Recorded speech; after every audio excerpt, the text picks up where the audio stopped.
काय तुम्हाला खरं वाटेल की ही मँगो डेझर्टची रेसिपी फक्त 2 कप दुधापासनं आणि काही मँगोजपासनं, आंब्यांपासनं आपण ही घरच्या घरी घरच्या वस्तूंपासनं बनवलेली आहे. इतकी यम्मी आणि डिलिशियस रेसिपी आहे. फक्त 15 मिनिटात बनवून रेडी होते. तर खायलाही खूप टेस्टी आहे. चला तर ह्याचा पाहूयात आपण काय काय लागणार आहे. ह्याच्यासाठी मी काही आंबे घेतलेले आहेत 2 ते 3 आणि त्याला आपण सगळं त्याचा पल्प काढून घ्यायचा आहे आणि त्याला मिक्सर ग्राइंडरमध्ये घालून त्याचा प्युरे करून घ्यायचा आहे आता. आणि इथं मी घेतलेलं आहे अर्धी वाटी दूध, त्याच्यामध्ये 2 चमचे कस्टर्ड पावडर मिक्स केलेला आहे. आता ह्याला ठेवूयात बाजूला आपण आणि आपण घेऊयात इथं एक पॅन घेऊयात, त्यामध्ये 1.5 कप दूध घालूयात. टोटल आपल्याला 2 कप दूध लागणार आहे. अर्धा कप दूधमध्ये आपण कस्टर्ड घातलेलं आहे आणि दुधाला उकळायला ठेवूयात आपण. इथं 3 ते 4 चमचे मी साखर घातलेली आहे आणि 2 चमचे आपली घरातली शाय घातलेली आहे दुधावरची आणि त्याला पण आपण मिक्स करून घेऊया दुधामध्ये. आणि आता आपण घालूयात थोडी हाफ टीस्पून इतकी इलायची पावडर घालूया ह्याच्यात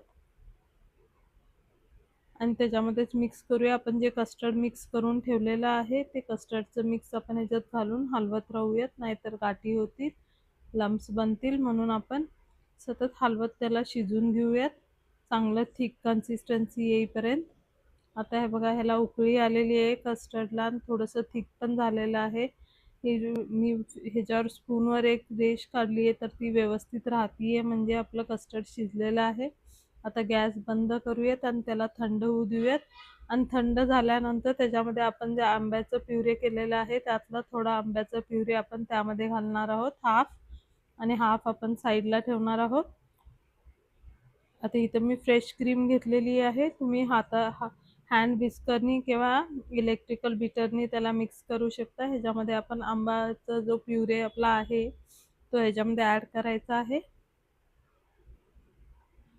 आणि चांगलं मिक्स करून घ्यायचं आहे सर्व काही एकत्र. सगळ्या क्रीममध्ये आपला मँगो प्युरे मिक्स झाला पाहिजे इतकं मिक्स करायचं. आणि आता ह्याला आपण ठेवूया साईडला. आणि इथं मी घेतलेले आहेत ब्रेडचे स्लायसेस, त्याचे कडा काढून घ्यायचे आहेत आपल्याला कट करून चारी बाजूच्या. आणि त्या वाया नाही जाणार, आपण त्याचे ब्रेड क्रम्स वगैरे काही बनवू शकतो, कशातही वापरता येतात ते. तर सगळ्या कडा काढून झाले की आपण हे पहा, मी सगळ्या कडा काढलेल्या आहेत त्याच्या. असेच अजून ब्रेड्सचे पण काढून घ्यायचे आहेत.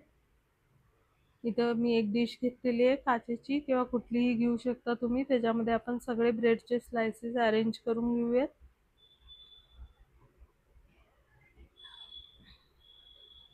आणि त्याच्यावरनं घालूया जे आपलं कस्टर्ड मिक्स जे आपण करून ठेवलं होतं ते त्याच्यावरती घालायचं आहे, ब्रेड्सच्या स्लायसेसवरती, आणि सगळीकडे पसरून घ्यायचं आहे व्यवस्थित.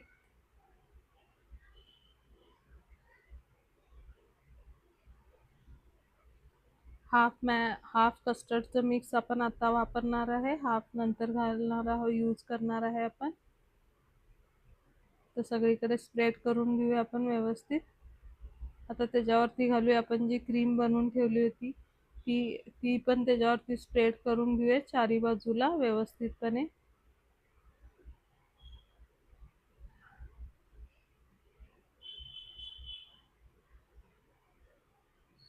आणि आता त्याच्यावरनं घालायचे मँगोचे काही पीसेस मी छोटे छोटे कट करून घेतलेले आहेत, ते त्याच्यावरनं घालायचे आहेत सगळीकडे. आणि त्याच्यावरती आपण मग घालणार आहोत ड्रायफ्रूट्स थोडेसे. मी इथं पिस्ता कट करून घेतलेला आहे, बारीक बारीक चॉप करून घेतलेला आहे, तो पण आपण ह्याच्यावरती घालून घ्यायचा आहे. तुम्ही तुमच्या आवडीचे ड्रायफ्रूट्स घालू शकता, हे टोटली ऑप्शनल आहे.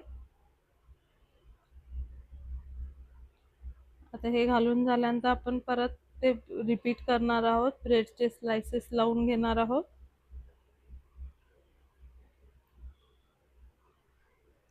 थोडेसे हलक्या हाताने दाबून स्लायसेस लावायचे, अरेंज करायचे आपल्याला. आता परत रिपीट करायचं, आपलं जे कस्टर्डचं मिक्स होतं ते ॲड करायचं ह्याच्यावरनं पूर्ण सगळीकडे स्प्रेड करून घ्यायचं आहे कस्टर्डचं मिक्स व्यवस्थित. आणि मग त्याच्यावरनं आपण आपली जी क्रीम आहे ती क्रीम आपण ॲड करून घेणार आहोत. ती पण व्यवस्थित सगळीकडनं आपण स्प्रेड करून घेणार आहोत.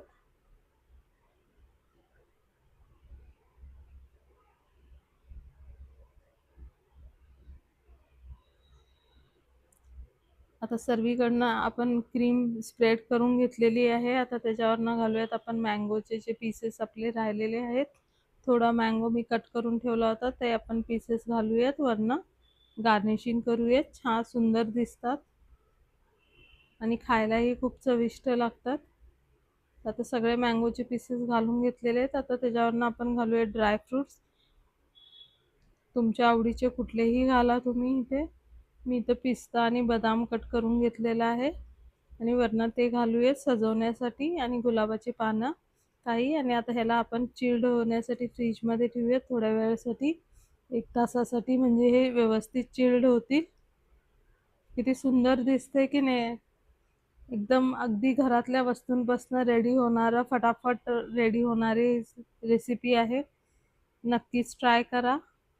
मी आता हे फ्रीजमध्ये ठेवून काढलेलं आहे बाहेर. हे पहा. आता मला तरी वेट होत नाहीये खूप जास्त. लवकर लवकर खाण्याची तयारी करते मी. कारण की मला पण आवडतात अशा रेसिपीज बनवायला आणि खायला, आणि झटपट रेडी होणारी रेसिपी आहे. फक्त आपल्याला त्याला सेट करायला थोडा वेळ लागतो. बस आता सर्व करूयात आपण. रेसिपी आवडल्या असल्यास लाईक, शेअर आणि सबस्क्राईब करा आणि अशाच नवनवीन आणि सोप्या रेसिपींसाठी आम्हाला फॉलो करा. पुन्हा भेटू. Bye bye.